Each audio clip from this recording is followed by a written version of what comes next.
MJTV Sambara Golima Zapata Bila Kolikobo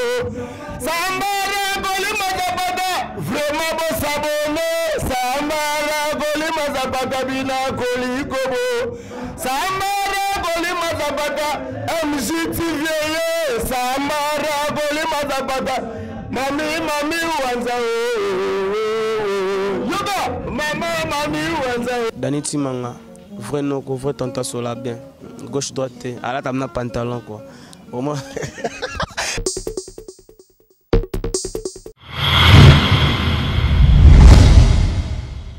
MJTV vitesse wapi abonnez-vous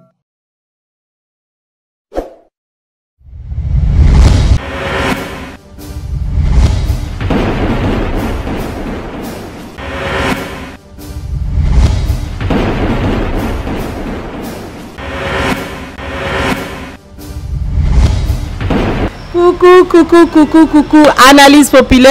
populaire, na côté sous na kati banda ko na côté sous na mitu kamno na côté sous la chambre na bino na salle de bain na bino pour na ko memela bino actualité ya lelo dans lelo vraiment eza ko yinda po babi mikolo ko la kola olali no bien tant o la mkantongo zuka phone na obo fongoli connexion okuta na likambo mo bo okebo talibo na télévision okuta ina makambo asika donc lelo vraiment to beta likambo lisolo to ko analyser actualité zo sala pasi actualité ezobé se batu be mitu surtout côté ba ndeko na biso ba militaire surtout côté ba ndeko na biso ba enseignant to ba oyoka vraiment likamo ezo sa ba passe ezo match ba vraiment futa ah donc je crois vous comprendre déjà que no beta lisolo ya boxer ndeko na biso boxer Martin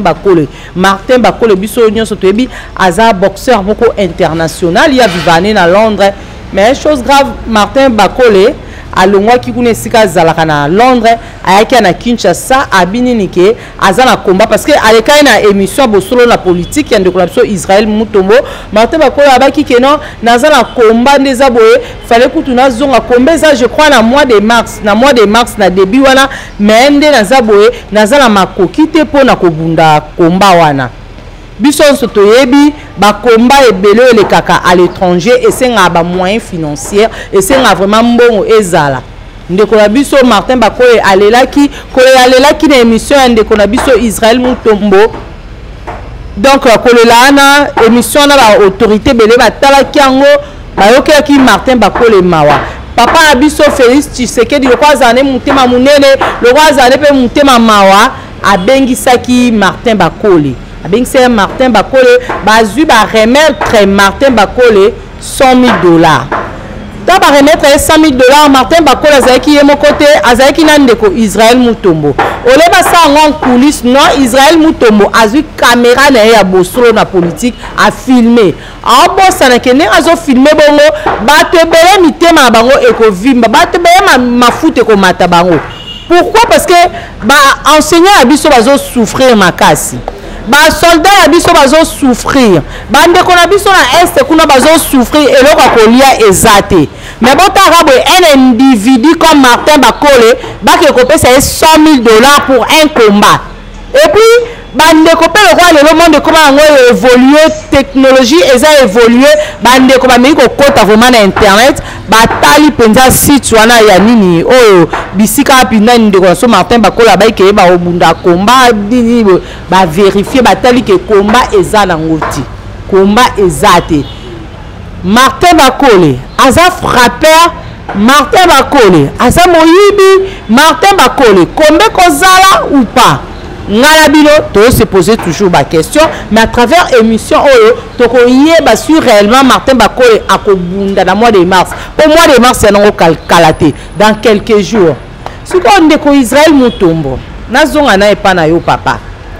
ok memi Martin Bakole bazu $100,000 ba pesier allez et souki ante Martin Bakole akateli sous $20,000 Israël Mutombo par na ya ngwana oche na poche olofa na nope kimia obandi susko loba $100,000 bomonya ngoni Israël Mutombo yo so bona $100,000 eza mukepo la yo eza bandeko ba enseignant o bazo bona $100,000 ambongo ebele babiso babati ngapi ana ba Olivier Loire to bona mbongo ebele ebele yo so bona mukie mitali yo ça n'engage que toi ezala te ba enseignant bazo souffrir ba soldat la biso ba bunda bitumba bazo bi pesa quand âme et esprit na pour na mboka mso Congo bazo zwata pas même $1000. Et puis quand le même jour wana Denis Chimanga Martin Bakole ko zwazu mbongo wana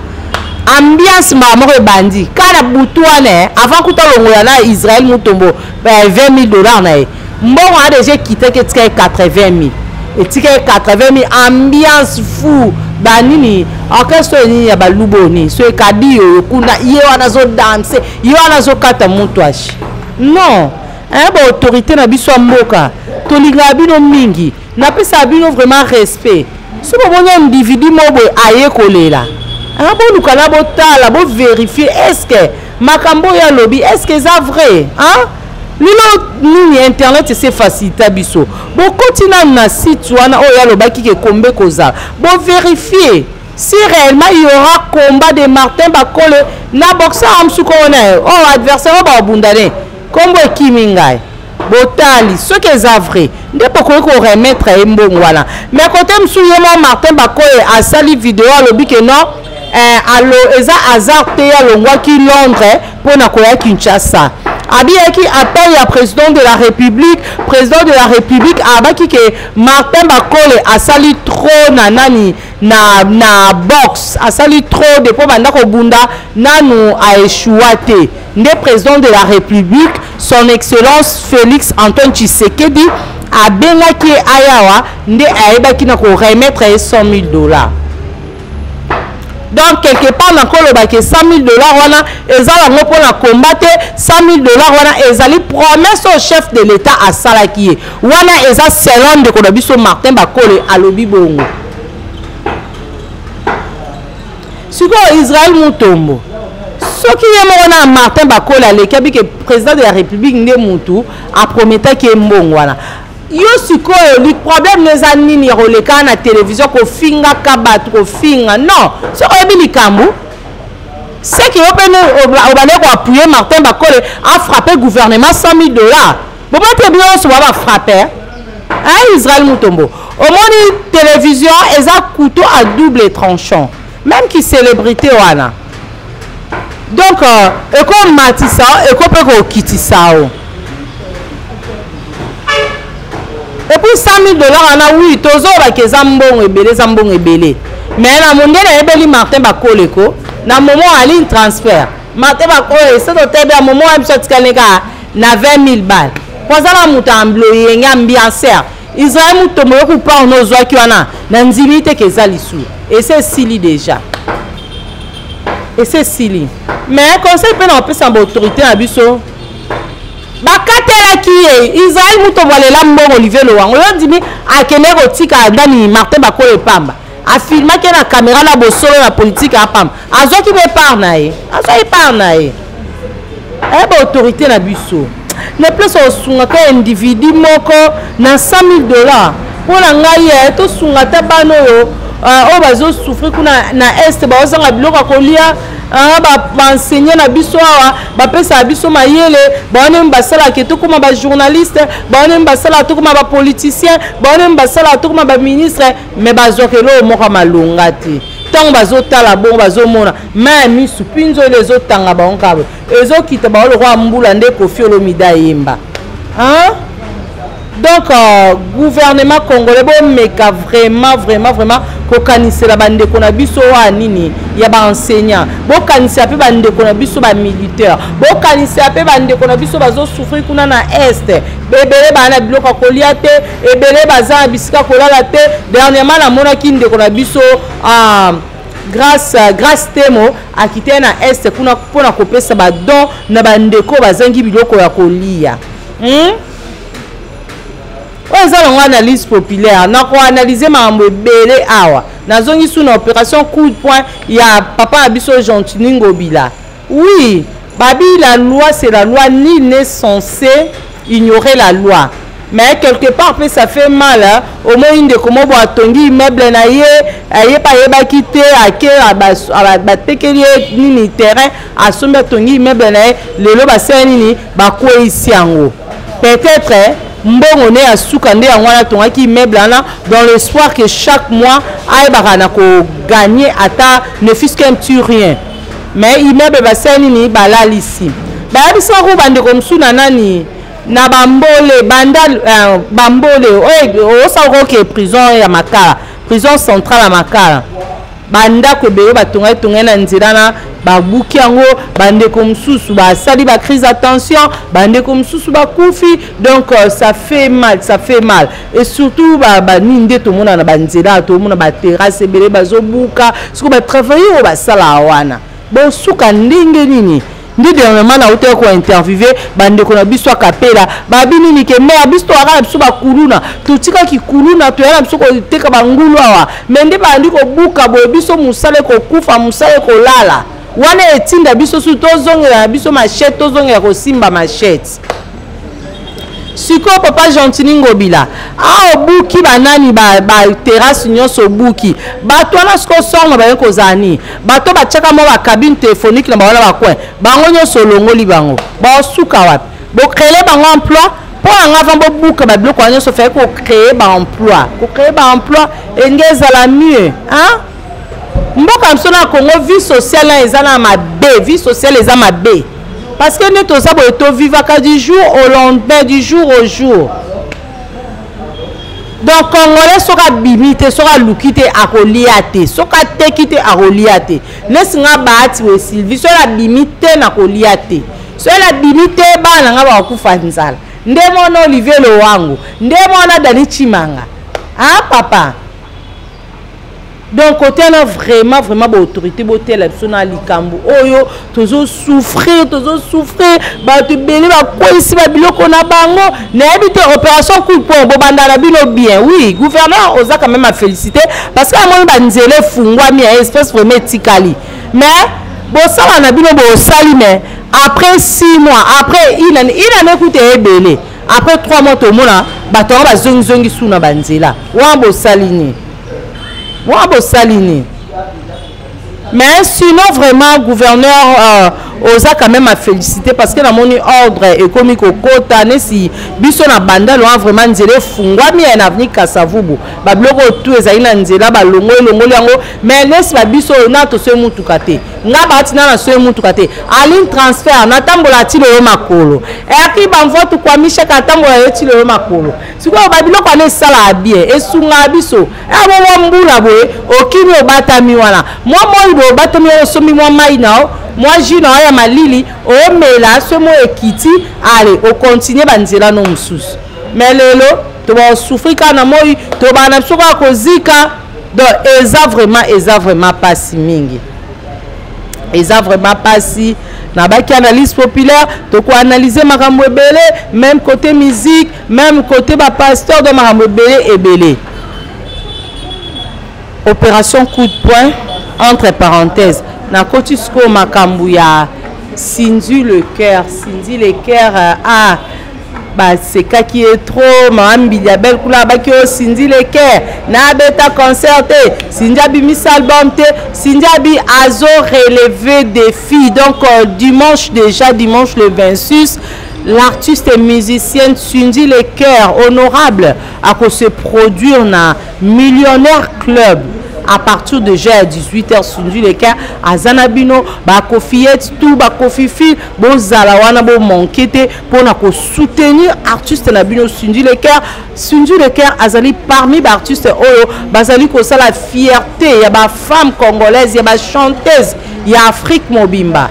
donc tous zala vraiment on a pour na ko soutenir et puis l'artiste Asukika Wanate abi le 8 mars tokola eza moi na biso ba mama eza moi moko ba pesa biso Cindy le cœur abi akosala biso nyonso plaisir biso nyonso ba mama hein même à ligne transfert ndoza kuna en France na yebi ke Hollanda concert ya Cindy le cœur à travers chaîne na biso MJ télévision hein Manuela Mulongo motema Patrick Onokoselo Shima na yebi ke Hollanda concert ya Cindy le cœur ya le 8 mars à partir ya chaîne abiso MJ télévision donc le 8 mars déjà bana changu boza ko sepela po ya bato belé abotama commune wala kola commune wala ma ignora commune wala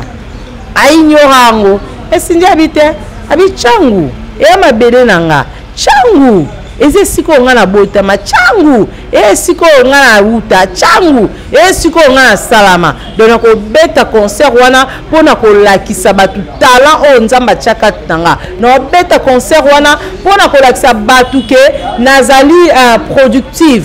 naza improductivité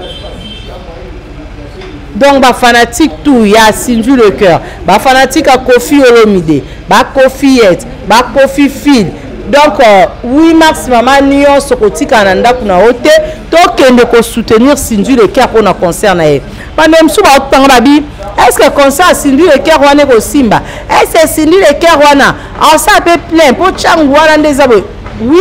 Sinju le cœur a ça la plein, Sinju le cœur a un nous bien. Sinju le cœur a ça nous moi si a ça na voix vraiment féminine. Parce qu'il y a une chanteuse pour soit le roi moi mobile. Mais Sinju le cœur soit zoemba, on senti vraiment qui bon moi si katinae. On senti qui bon moi si. Dans le 8 mars, vous en avez décidé. Le 8 mars, vous CP là. L'artiste n'a pas Sinju le cœur. Sinju le cœur. Ba maman tout ba kozala wana. Ba maman tout ba kozala ana. Pour abi Sinju le cœur abi le 8 mars, ça n'a pas ma poute ko beta ma somme. Li poute beta ma. Et puis vous vraiment ba champ ya kitoko. Analyse populaire ezoko ba toujours. Sinju le cœur touché entre parenthèses na ma solo na ye to kotisko ma solo ya pasteur na biso Denis Lesi évangéliste Denis Lesi ah non lele pasteur ba olukisa ye pas procureur général avis de recherche ezo leka ezo circuler pour na pasteur na biso Denis Lesi mbino ba pasteur pe boza sima ya makambo no bozo sepela obomela champagne pour na Denis Lesi bobo sanake likambu ezwanonga mutu likambo ezwa nzetete ezwa nyamate ezwa kachakute ezwa ka biso bato na place to se pasteur Denis Lesi na place to mena ba champagne pour na avis de recherche eza lancé pour na pasteur Denis Lesi eza kutu mie ya kobondela pour na pasteur na biso Denis Lesi surtout moi pasteur na biso Denis Lesi azobunga nzela eza mie to luka to lele pa nzambe asa nini a soutenir ye nzamba sa nini apesa vraiment makasi hein pasteur Denis Lesi siko zali zano na kimia nzambe na wako bundela yo nzambe na wako bundela yo pona yebi pasteur Denis Lesi na nzela na yo ba amebele ebongwama eyamba Yesu lokola mokonzi pe mobiksi na bango na nzela na yo batu babika na nzela na yo ba aveugle bamona na nzela na yo ba paralytique batambola donc pasteur Denis Lesi zala kimia bondela nzambe na yo nzambe na wako sanini akobundela na yo oza nzambe babwaka akaba bambaka libanga na mbumo etela babambaka libanga na mbumo etela jamais na mona mutu moboye azui libanga bamba na mbumo eza mobesu non toujours kana mbumo etela et puis bateau bozo pe attend ya oluba mambo Denis Lesi na bobo sana ke Denis Lesi aza loin de l'Éternel Bible ya moko zo ba ne touchez pas à mes oins wana yé moko grand prêtre nkolo da zo ba ne touchez pas à mes oins et ne faites point de mal à mes prophètes to juger Denis Lesi te nzambe moko asanini ako juger vraiment yé. Donc, analyse populaire na biso lelo ezaki beaucoup plus sur ndeko Martin Bakole, tolobeli Martin Bakole, tolobeli Sinju le cœur, tolobeli Denis Lesi, tolobeli bandeko Israël Mutombo, tolobeli na côté pe bandeko na biso ba enseignant. Na lobeli pe opération coup de poing de bazo panza banani po ba mame be balela e bazo lela bandeko bela na kapela ba osinga ba olela pe ba bi papa gouverneur pardon yo ke biso mawa. Donc ndeko yo pe otonga biloko nona nzela po elo mona sepela Olivier Loango avant banani ba agent de l'ordre ba buka banini ba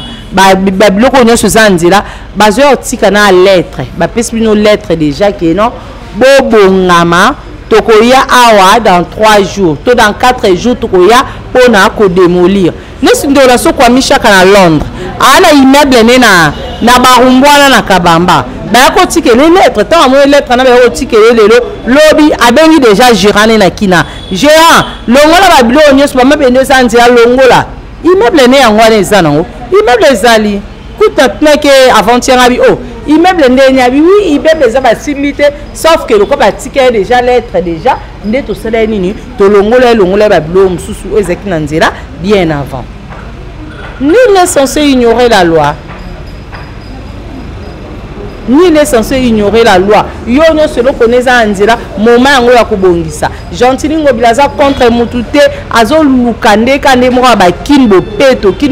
eza partout. Toi muto uti libanda mboka msu aena mboka biso ao sonti vraiment oui Kinshasa la belle nde yango. Kinshasa na yoka na sango nde yango.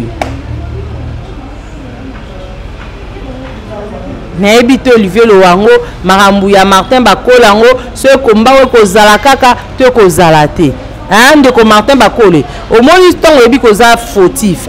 luka osani okanga munakona vanda bushbe Israël mutombo pe tika ba biloba loba nwana tika ko finga batu ce Martin Bakole pese que $20 et $20 na oso salelango oso liango et sili déjà donc pour le moment zo munakona kanga Martin Bakole pezo munakona na kanga tika koloba kiote na équipe na président de la République a prometté un sami président de la République a muninga na ote oso prometté que $100,000 wana olingwa le ka jamais na boso na politique o ba ke ozo zanga mbongo pona komba na non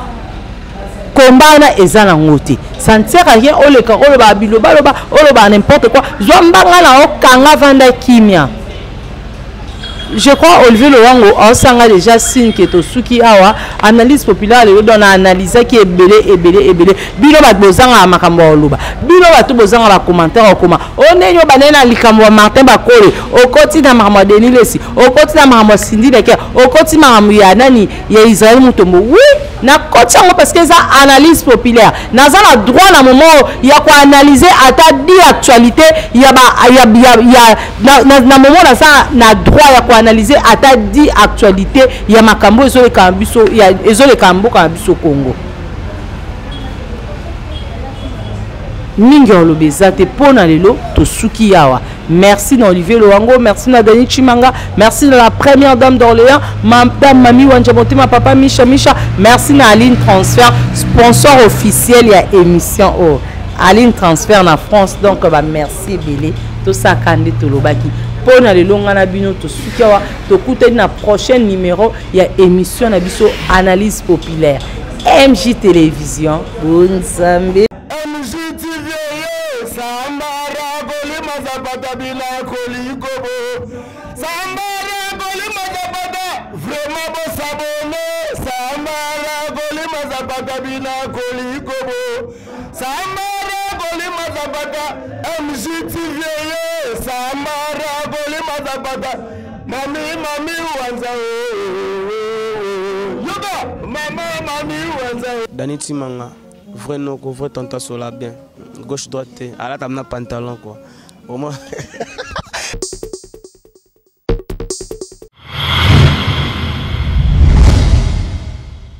MJTV